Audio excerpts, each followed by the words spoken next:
আমি আনসার করব। আপনারা তো ভয় পাচ্ছেন কেন?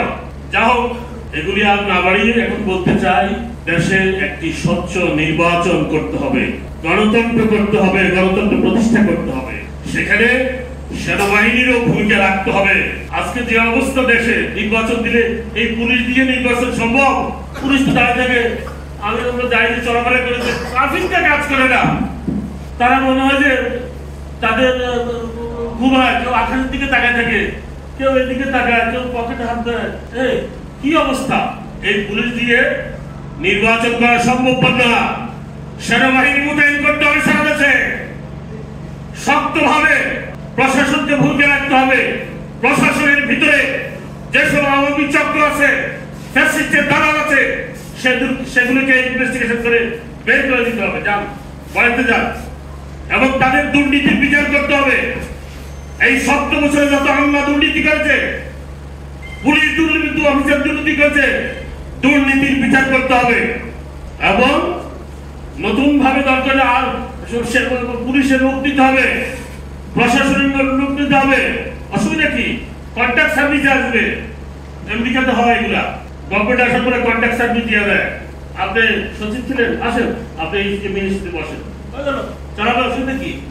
এখন কথা হলো, আজকে আমাদের এই রাজনীতিবিদদের ভূমিকা রাখতে হবে, জাতীয়তাবাদী দলকে ভূমিকা রাখতে হবে বলিষ্ঠভাবে। জিয়াউর রহমান প্রতিষ্ঠিত জাতীয়তাবাদী দল, জিয়াউর রহমান যেমন স্বাধীনতা ঘোষণা করেছে, পরবর্তী পর্যায়ে ধারাবাহিকভাবে তিনি সততার পরিচয় দিয়েছেন, ক্যারেক্টারের পরিচয় দিয়েছেন। জিয়াউর রহমানের সততার ব্যাপারে কোনো প্রশ্ন নাই, কিন্তু ফ্যাসিস্টও করতে পারে নাই। জিয়াউর রহমান সৎ নয়, কথা বলতে পারে নাই। কাজে আজকে বিএনপিও আজকে এই জেনারেল ওসমানীর এই জন্মদিন বা জেনারেল ওসমানীকে স্মরণ করা উচিত ছিল। অন্য অন্য রাজনৈতিক দলেরও উচিত এবং সরকারেরও উচিত। বিভিন্ন টেলিভিশন মিডিয়াতে সরকারের বিবৃতি দেওয়া উচিত ছিল, বিভিন্ন আলোচনা দেওয়া উচিত ছিল, কথা বলা উচিত ছিল।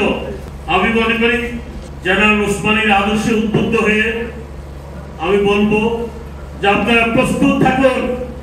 বাংলাদেশ এক যুগ সন্ধিক্ষণ অতিক্রম করছে। এখানে প্রতিদিনই আমাদের কাছে নতুন হয়ে আসবে। প্রতিদিনে যেমন সূর্যোদয় হয়, বাংলাদেশের রাজনীতিতে নতুন সূর্যোদয়ের সম্ভাবনা দেখা যাচ্ছে, নতুন নেতৃত্ব গড়ে ওঠার সম্ভাবনা দেখা যাচ্ছে। এবং আপনাদের প্রস্তুত থাকতে হবে, ঐক্যবদ্ধ থাকতে হবে আওয়ামী দুঃশাসকদের বিরুদ্ধে, ফ্যাসিস্টের বিরুদ্ধে। যারা ঐক্যে ফাটল ধরাবে তারা ইতিহাসের কাছে প্রশ্নবিদ্ধ থাকবে।